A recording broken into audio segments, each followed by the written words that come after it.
కర్నూలు 4వ పట్టణంలో ఈరోజు మధ్యాహ్నం నుండి స్థానికంగా ఉన్నటువంటి పోలీసు రవితో పాటు సిఐ మధుసూదన్ మీద ఏసీబీ అధికారులు ఒక్కసారిగా దాడులకు పాల్పడ్డారు. అయితే కర్నూలు నగరానికి చెందిన షరీఫ్ నగర్కు క్లయింట్ ఎవరైతే ఉన్నారో గతంలో అతని మీద తప్పుడు కేసు నమోదు చేసి అతని నుండి దాదాపు ₹1,00,000 డిమాండ్ చేశారని బాధితుడు ఏసీబీని ఆశ్రయించారు. మనం చూస్తూ ఉన్నాం. ఇదంతా కూడా ఫోర్ టౌన్ పోలీస్ స్టేషన్ పరిధిలో ఏసీబీ అధికారులు ఇక్కడే కానిస్టేబుల్ రవితో పాటు సిఐని కూడా ఇక్కడే ఏదైతే జరిగినటువంటి ఈ వ్యవహారంలో దాదాపు ₹1,00,000 ఏ విధంగా డిమాండ్ చేశారు, ఎందుకు డిమాండ్ చేయాల్సిన పరిస్థితి వచ్చింది అనే కోణంలో ఏసీబీ అధికారులు విచారిస్తున్నటువంటి పరిస్థితి మనం చూస్తూ ఉన్నాం. ఎవరిని కూడా స్టేషన్లోకి అలో చేయకుండా మొత్తం పోలీసుల అధీనంలోనే యొక్క ఏసీబీ డిఎస్పీ సోమన్న ఆధ్వర్యంలో తమ బృందం విచారణ చేపట్టినటువంటి పరిస్థితి. అయితే కర్నూలుకు చెందిన బాధితుడు గతంలో ఎందుకు ఫిర్యాదు చేశారు అనే అంశం వారితో మాట్లాడదాం. అని చెప్పండి, గతంలో ఫోర్ టౌన్ పోలీసులకు మీరు ఏమని ఆశ్రయించారు, మీకు ఎలాంటి అన్యాయం జరిగింది గతంలో ఒక ప్రైవేట్ మన పైన 307 వేసి కోర్టుకి వేసినారు. కోర్టుకి వేస్తే శంకర్ సార్ పిలిపిస్తే ఈ కేసు అంతా విచారించి ఇది ఫాల్స్ కేసు అయ్యా, ఎమ్మెల్సీ కూడా లేదు, దాని గురించి టెన్షన్ పడాల్సిన పనులు అంతా విచారించినామని చెప్పి ఒక 10 రోజులు దాని గురించి చేసి న్యాయమే చేసినాడు. మనకు శంకర్ సార్ చేసినాడు, ఆ విషయంలో చేసినాడు, పక్కా పెట్టేసినాడు. ఆయన మనకి అప్పటి నుంచి ఇంతవరకు ఎక్కడ ఫోన్ చేసింది ఏం లేదు. అయిపోయింది. మధుసూదన్ గౌడ్ సిఏ సార్, మీ పైన ఒక కేసు వచ్చిందయ్యా, ప్రైవేట్ కంప్లైంట్ ఎట్లా అంటే, సార్ లేదు సార్, గతంలో శంకర్ సార్ పిలిపించినాడు, వాయిస్ రికార్డింగ్ కూడా ఉంది మా దగ్గర, చూడండి వినండి అన్నాం. అంటే పిలిచి లేదయ్యా, అది నువ్వు ఎఫ్ఐఆర్ అప్పుడే ఫాల్ చేసుకోవాల్సింది, ఇవన్నీ కాదు, నేను లోపలేనికి నాకు అవకాశం ఉంది పుల్లు అని చెప్పి అన్ని విధాలా చెప్తే, లేదు సార్ అక్కడ కూడా పిలిపియండి, అతను కూడా ఎక్కడ జరిగింది నేరం కనుక్కోండి, అవి మేము పాల్గొనింటే వెంటనే మాకు రిమాండ్ పంపిణీ ఎటువంటి ఇద్దరు అన్నదమ్ములకు ఏదైనా శిక్ష చేయండి సార్ అని చెప్పినాడు. అని చెప్తే ఆయన 3 షరతులు ఇచ్చినాడు. ఒకటే, హ్యాండ్ షాట్ బెయిల్ వేసుకుంటావా, రిమాండ్ పోతావా, 20 ఏళ్ళు జైలు శిక్ష, లేదంటే ₹1,00,000 ఇస్తావా. అంటే 20 సంవత్సరాల జైలు శిక్ష పడే నేరం మీరు ఏం చేశారో, అసలు ఎందుకు పోలీసులు మీ మీద ఈ ఫాల్స్ కేసును గతంలో నమోదు చేశారు? అంటే ఆయన ఒక ఎఫ్ఐఆర్ పట్టుకున్నాడు సిఏ సార్. ఈ ఎఫ్ఐఆర్ పట్టుకొని ఇప్పుడు అమాయకులం, దాని గురించి ఎఫ్ఐఆర్ అంటే కూడా తెలియదు మాకు, ఎన్నేళ్ళు శిక్ష పడుతుందని కూడా తెలియదు, మేమేం లా చేయలే. చేసి 20 ఏళ్ళు జైలు శిక్ష పడుతుంది, ₹1,00,000 ఇవ్వాలి అని చేయలేపినాడు. ఫస్ట్ చేయలేపి, ఏం సార్ ఒకటి లేపినారన్న, నాకు అర్థం కాకుండా 1,00,000 ఇవ్వాలన్న, ఖర్చు అవుతుంది అన్నాడు. ఎందుకు ఖర్చు అని, మేము ఎందుకైతే సార్ ఇది అన్న, మేము బీదోళం సార్, ఇచ్చుకోలేము, మాతో కాదు సార్ అని చెప్పినాం. లేదా ఒక పని చేయి, శిక్ష పడితే 20 ఏళ్ళు పోతుంది అన్నాడు.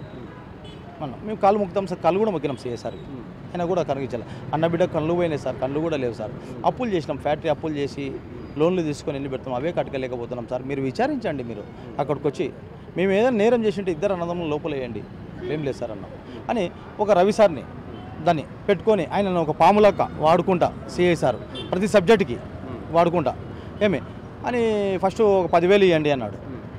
10,000 ఇచ్చిపోండి అన్నాడు. మా దగ్గర లేదు సార్, ఇప్పుడు ఇవ్వలేము సార్ అన్న, ఎప్పుడు ఇవ్వాలన్నాడు. అని లోపల మళ్ళీ ఫోన్ చేసినాడు, రవి సార్తో ఫోన్ చేసి, సిఐ సారు ఫోన్ చేసినాడయ్యా, మీరు ఇవ్వాల్సిందే 10,000 వచ్చి అడ్వాన్స్గా అన్నాడు. 10,000 నేను ₹100 కావాల్సి తక్కువ ఇచ్చిన, ₹100 తక్కువ ఇచ్చిన. ₹100 తక్కువ ఇచ్చే లోపల మళ్ళీ రవి సారు ₹100 తక్కువ ఇచ్చినావు దీనిలో అని చెప్పినాడు. 99 ఉంది, ₹100 తక్కువ ఇచ్చింది అన్నాడు.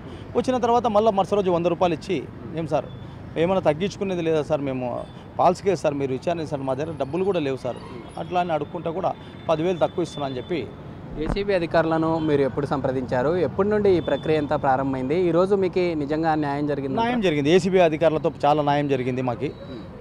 డిఎస్పీ సార్కి చేతులెత్తి మొక్కాల, ఎస్పీ సార్ కూడా చేతులెత్తి మొక్కాల, చాలా న్యాయం జరిగింది అన్ని విధాలు. మేము ఈరోజు బతికినామంటే ఏసీబీ అధికారుల వల్లనే, లేకపోతే ఇద్దరం అన్నదమ్ములం సూసైడ్ చేసుకోవాలనుకున్నాం. మాది చాలా పేద కుటుంబం, మిడిల్ క్లాస్, అసలుకి అప్పు చేసుకొని బతకాలా, అప్పు చేసుకొని ఫ్యాక్టరీ నడుపుకోవాలి, అట్లాంటి వ్యాపారం మాది. ఈరోజు ఒకటేసారి నువ్వు ఇంత డబ్బు తెచ్చి అంటే యానిచ్చి తెచ్చిస్తాం చెప్పండి అని అన్ని విధాలన్న ఆయన వినలేదు. నువ్వు తెచ్చేయాల్సిందే, అవన్నీ చెప్పకూడదు, లేకుంటే జైలు పోతావు 20 ఏళ్ళు.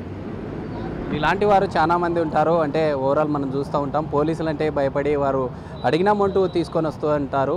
అయితే మీరు ధైర్యంగా ఇక్కడ పోలీసులు చేస్తున్నటువంటి వ్యవహారం ఏదైతే ఉందో ఏసీబీని ఆశ్రయించారు. తర్వాత అంటే రానున్న రోజుల్లో కావచ్చు, లేదా బాధితులు ఎవరైతే మీలాంటి బాధితులు బయటకు వచ్చి మాట్లాడాలంటే భయపడతారు, అలాంటి వారికి మీరేం చెప్తారు? భయపడాల్సిన పని లేదు, ఏసీబీ ఉంది ప్రతి ఒక్కరికి. పోలీసు లంచం అనేది భయపడాలా, తీసుకోకూడదు. వాళ్ళకి జీతాలు ఇస్తున్నారు, ట్రైనింగ్లో లంచం తీసుకొని చెప్పారు కదా. ఏమి జాబ్ వచ్చేటప్పుడు కూడా ఏ విషయంలో చెప్పారు. పవిత్రంగా అన్నీ చూసుకొని జాబ్ ఇస్తారు వాళ్ళకి అన్ని విధాలా. ఈరోజు వాళ్ళు జాబ్ వచ్చినాక డ్రెస్ వేసుకొచ్చినాక వాడెంత వీడెంత అనేది వస్తుంది. అది మానుకోవాలి వాళ్ళు ఫస్ట్. ఇంకొకటి డిపార్ట్మెంట్లో నంబర్ అనేది ఒక సిఐ మారిన నంబర్ అదే ఉంటుంది, స్టేషన్లో నంబర్ అదే ఉంటుంది, ఒక ఎస్పీకి కూడా నంబర్ అదే ఉంటుంది. పోయిన ఎస్పీ ఫోన్ చేస్తేనే ఏదైనా పలానా విషయం అంటేనే ఇట్లా అయ్యా అని మనం అడిగితేనే పలాని ఏరియా ఎవరైనా కానీ బాధ్యులు చేస్తేనే కానిస్టేబుల్ వెంటనే ఆ ఏరియా లిమిట్స్లో పంపిస్తుండే.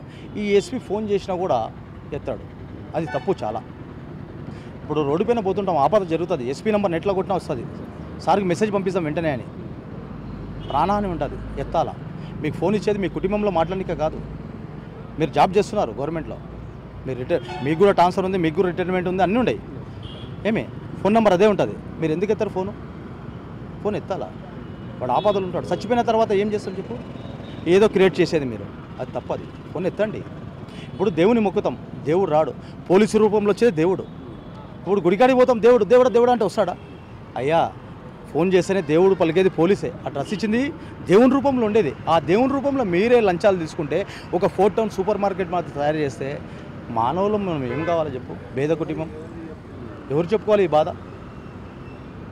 చెప్పు. గతంలో పోలీస్ అధికారులకు మీరు ఫిర్యాదు చేయడం జరిగిందా? అంటే గతంలో ఉన్నటువంటి ఎస్పీ కాకుండా ప్రజెంట్ ఉన్నటువంటి ఎస్పీకి ఈ అంశం మీద ఈ విధంగా పోలీస్ అధికారులు లంచం డిమాండ్ చేస్తున్నారు. ఫోన్ కొడితే కూడా రెస్పాన్స్ కాలే. స్పందనకు పోవాల్సింది వస్తుండే. స్పందనలో పోతే లీకౌట్ అయితే ఈయన నాకు చాలా టార్చర్ పెడతాడని పోలేదు. ఎందుకంటే లీకౌట్ అవుతుంది, మళ్ళీ ఇక్కడికి రెఫర్ చేస్తారు. ఇక్కడికి రెఫర్ చేసిన తర్వాత మనకు పిలిపిస్తారు. ఇవన్నీ జరుగుతాయని ఫోన్ కొట్టినాను. ఫోన్లో మెసేజ్ పాస్ చేద్దామని ఎత్తలేదు ఫోన్. ఎస్పీ గారు ఫోన్ ఎత్తి పోయిన ఎస్పీ ఏ విషయంలో ఉన్నా కూడా నా ఏరియాలో సమస్యలు కూడా సార్ ఇట్లా అంటే చెప్తే కూడా ఎత్తినాడు. అంటే ఇప్పుడు ప్రజెంట్ ఏసీబీ అధికారుల నుండి మీకు ఎలాంటి స్పందన వచ్చింది? అంటే రానున్న రోజుల్లో మీ మీద మరోసారి ఫాల్స్ అలిగేషన్ చేసి కేసులు పెట్టే అవకాశాలు కూడా ఉంటాయి. మరి వాటిని ఎలా ఎదుర్కొంటారు? ఎదుర్కొంటాం. ఏసీబీ సపోర్ట్ ఉంది. మేము తప్పు చేస్తే మాకు ఏ శిక్ష అయినా వేయచ్చు, చట్టం ఉంది, ఏదైనా వేయచ్చు. లోపల వేయండి, తప్పు లేదు. తప్పు చేస్తే ఎంక్వైరీ చేసి 1కి 10 సార్లు చేయండి. తప్పు చేయకుండా తప్పుడు కేసులు కట్టి మీరే క్రియేట్ చేసి మనుషులను పంపించి లేడీస్ని పంపించి తప్పుడు కేసులు పెట్టొద్దండి. చట్టం అనేది ఉంది.